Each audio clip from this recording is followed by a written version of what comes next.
Selamat datang di channel Cerita Cinta. Channelnya cerita cinta romantis. Sebelum lanjut, mohon dukungannya dengan like dan subscribe dulu. Pembalasan sebuah pengkhianatan, bagian 27. Aku beri waktu kamu 1 hari. Leona membulatkan kedua mata, yang benar saja. Dari mana ia mendapatkan uang sebanyak itu dalam 1 hari? Menjebol ATM, baru ia bisa membayar hutang puluhan juta itu, pikirnya. Untuk saat ini, Leona mengiyakan saja karena ia ingin terbebas dari lelaki itu. Oke, aku setuju. Jadi biarkan aku pergi, ucap Leona. Apa jaminannya? Bisa saja kamu kabur dariku dan tidak menemuiku. Jaminannya Loren. Kamu boleh menjebloskan dia ke penjara, kalau aku tidak menepati janjiku. Baiklah, kamu boleh pergi.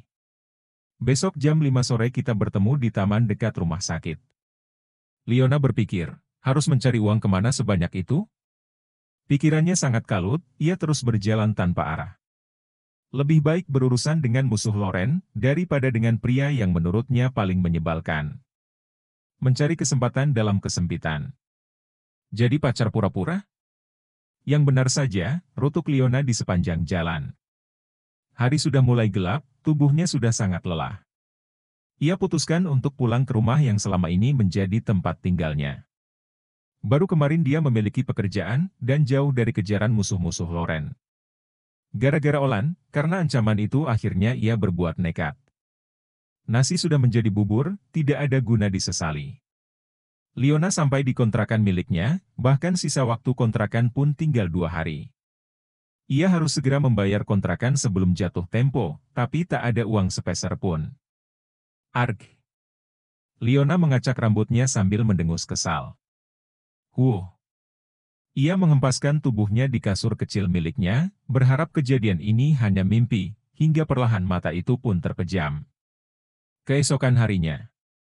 Tepat pukul 5 sore, Olan sudah menunggu kedatangan Leona. Ia terus melihat jam di tangan, celingat-celinguk mencari seseorang. Tidak ada tanda-tanda kehadiran wanita itu. Apa dia berbohong? Awas saja kalau bohong, cetusnya. Kaki terus menghentak ke tanah, sesekali kembali melihat jam. Jam yang ditentukan untuk mereka bertemu sudah lewat. Hari sudah mulai gelap, Leona masih belum muncul. Olan sudah sangat kesal, ia pun beranjak. Sepertinya wanita itu tidak akan menemuinya. Olan mulai melangkahkan kaki, hendak meninggalkan taman itu. Tunggu! Teriak seseorang. Napasnya memburu karena berlari saat menuju taman. Maaf terlambat, ucapnya.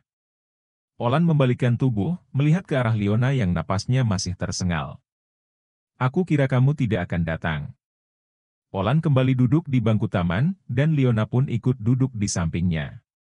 Lama mereka terdiam. Olan pun tidak menanyakan masalah uang yang dijanjikan Leona. Ia malah berharap, gadis itu tidak sanggup membayarnya dan sedia menerima tawaran darinya. Olan tak peduli dengan orang tuanya, jika ia berhasil mengajak Leona dan mengenalkannya sebagai pacarnya. Yang penting, ia membawa seseorang dan perjodohan itu batal. Udara malam mulai terasa, Leona mengusap tangannya sendiri karena kedinginan. Di taman yang luas membuat angin terasa kencang. Olan merasa kasihan. Ia pun membuka jas miliknya, lalu memakaikannya di tubuh Leona. Dan gadis itu menoleh hingga tatapan mereka bertemu. Udaranya cukup dingin, ucap Olan. Kenapa tiba-tiba jadi baik? Tidak. Dia lelaki yang paling menyebalkan, Leona menepis pujiannya sendiri. Aku. Leona berucap, tapi lidahnya terasa keluh, karena ia tak tahu harus berkata apa. Aku. Apa? Kenapa jadi gugup seperti itu? Apa sebelumnya belum pernah ada seorang pria, yang meminjamkan pakaiannya untukmu? Menyedihkan sekali, ledek Olan. Ia sengaja berkata seperti itu, karena ingin mencairkan suasana. Sontak, Leona memukul Olan karena kesal dengan perkataannya. Menyebalkan, cetusnya. Sakit, keluh Olan. Bagaimana?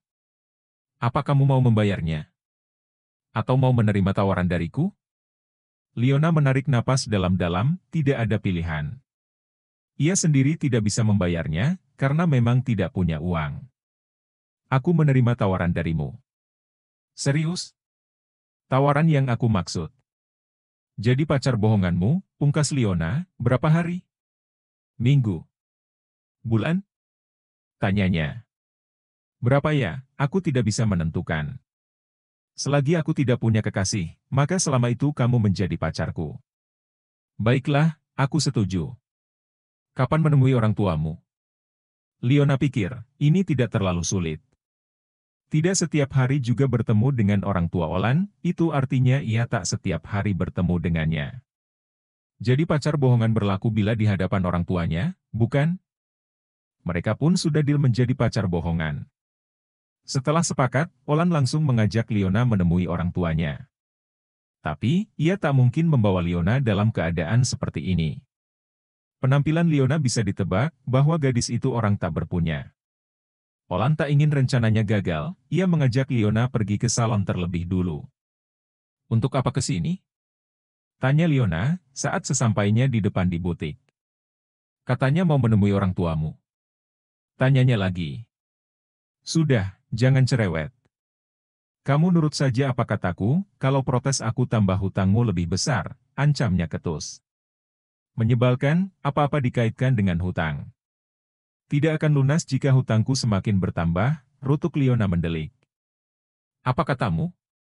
Samar-samar Olan mendengar dengusan wanita itu. Tidak, aku tidak mengatakan apa-apa. Leona memilih bungkam, karena tak ingin hutangnya semakin melebar. Setibanya di dalam, Leona diminta mencoba beberapa pakaian. Olan sebagai juri untuk menilai. Olan terus menggelengkan kepala saat Leona mencoba pakaian. Sampai gadis itu merasa sudah lelah, karena tak ada satupun baju yang cocok di mata Olan. Semua bajunya bagus, apa ada masalah dengan penglihatanmu? Cetus Leona. Protes terus, aku tambah hutangmu 100.000. Leona membulatkan mata, tak percaya bahwa lelaki itu ternyata serius dengan ucapannya. Tidak untuk itu, kamu juga harus menjadi asisten pribadiku, pintanya. Apa? Leona melotot dan menatap wajah Olan. Kalau bukan karena uang itu, mungkin Leona sudah menghajarnya karena sudah semena-mena terhadapnya. Olan beranjak dan memilih baju untuk Leona. Olan berada di depan Leona dengan posisi membelakanginya, dan gadis itu mengepalkan tangan seraya ingin memberi bogeman mentah pada lelaki itu. Leona langsung tersenyum kecut, saat Olan membalikkan tubuhnya. Coba ini. Olan memberikan baju berwarna hijau botol, tanpa lengan dan panjangnya di atas lutut. Leona mengambil baju itu dengan kasar, berjalan dengan kaki dihentakkan menuju kamar pas. Sedangkan Olan hanya tersenyum tipis, melihat wajah Leona yang cemberut. Usia Leona memang 2 tahun lebih tua dari Olan, tapi gadis itu terlihat menggemaskan. Umurnya seperti baru 23 tahun. Leona kembali memperlihatkan diri, memutar tubuh di hadapan Olan. Aku harap ini baju yang terakhir, ucap Leona datar. Oke, itu jauh lebih bagus dari yang kamu coba. Seleramu jelek, bisik Olan di telinga Leona. Ih. Leona kesal karena Olan semakin menyebalkan. Kita mau kemana lagi? Tanya Leona. Percantik dirimu, aku harus meyakinkan orang tuaku bahwa kamu kekasihku. Kalau kamu terlihat jelek, mereka pasti mengira kamu asistenku. Aku memang jelek, kenapa malah memilihku jadi kekasih palsumu? Aku juga tidak pandai berdandan seperti gadis lain, aku lebih suka jadi diriku sendiri. Karena gadis miskin sepertiku, tidak mungkin bisa menjadi apa yang seperti kamu inginkan. Jangan merubah penampilanku. Karena pada dasarnya, aku pasti kembali pada jati diriku sendiri, kata Leona. Bukan itu maksudku. Kalau kamu terlihat biasa saja, orang tuaku pasti memarahiku. Karena tidak membahagiakan kekasihnya, apalagi pada istrinya nanti. Olan orang yang berpunya, mana mungkin membiarkan kekasihnya hidup dalam kesederhanaan. Itu pandangan orang tuanya. Sudahlah, jangan membantah. Hanya di makeover saja kok. Leona tak lagi berucap, ia sudah lelah bila harus selalu berdebat. Leona mulai dirias oleh ahli perias di salon ternama di kota itu. Leona terlihat begitu cantik setelah selesai di make up, Olan sampai tak berkedip melihatnya. Boleh aku memakai baju lagi, ini dingin sekali. Liona tak biasa pakai baju yang model seperti itu, bagian dada dan punggungnya terekspos. Olan melepas jas miliknya, dan lagi-lagi ia memakaikannya di tubuh Liona. Gadis itu pun berjalan, hampir terjatuh karena tak biasa memakai hak tinggi. Olan meraih tangan Liona, dan melingkarkan tangannya di lengannya. Olan dan Liona sampai di rumah besar keluarga Van Houten, yang tak lain adalah ayah dari Olan Van Houten. Orang tua Olan menyambut kedatangan Liona. Dan Liona dibuat senam jantung, ini hanya pura-pura. Tapi kenapa Liona merasa ini sungguhan, bertemu dengan calon mertua sesungguhnya? Om, Tante, sapa Liona tersenyum. Siapa namamu, sayang? Tanya Mama Olan. Liona, Tante. Nama yang cantik, silakan duduk, kata Papa Olan. Sudah lama kalian pacaran? Olan sudah mapan, kenapa harus pacaran? Kenapa tidak menikah saja? Tanya Papa Olan. Olan yang sedang minum langsung tersedak. Sontak, membuat Liona refleks. Ia menepuk-nepuk punggung Olan. Orang tua Olan tersenyum, saat melihat perhatian dari Liona. Kalian sudah cocok, Mama setuju kalau kalian melangsungkan pernikahan. Tidak usah tunangan, langsung menikah saja. Mama ingin cepat-cepat menggendong cucu, usiamu sudah cukup untuk menikah, Olan. Iya kan, Pak? Ujarnya pada suaminya. Iya, Papa setuju-setuju saja. Olan dan Liona saling memandang. Apa? Menikah? Keduanya terkejut.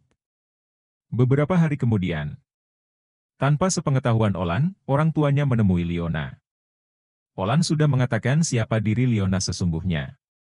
Gadis itu kembali menjadi perawat di sebuah rumah sakit, tapi bukan di rumah sakit yang dulu. Liona sedang mendata pasien, tiba-tiba ia terkejut mendapati orang tua dari kekasih palsunya itu. Mereka tengah berjalan ke arahnya. Liona hendak menghindar, karena sesungguhnya ia tak ingin ada ikatan apa-apa dengan mereka, ia juga sadar diri siapa dirinya. Liona? Panggil Mama Olan. Liona membalikkan tubuh, lalu tersenyum tipis yang memang dipaksakan. Tante, sapanya. Maaf, aku tidak tahu ada tante di sini. Mereka pun berbincang. Mamanya Olan mengajak Liona ke taman rumah sakit. Mama Olan melamar Liona, dan ia sangat terkejut. Kenapa harus orang tuanya langsung yang melamar? Aduh, bagaimana ini? Liona tak bisa menjawab. Mau ya? Tante sudah siapkan semuanya, bahkan surat undangan pun sudah siap. Dek. Liona langsung berkeringat dingin, ini tak bisa dibiarkan. Ia harus jujur, bahwa ia dan Olan tak ada hubungan apa-apa. Maaf, Tante. Sebenarnya, aku dan Olan. Kalian rupanya di sini, pungkas Olan dan langsung duduk di samping Liona.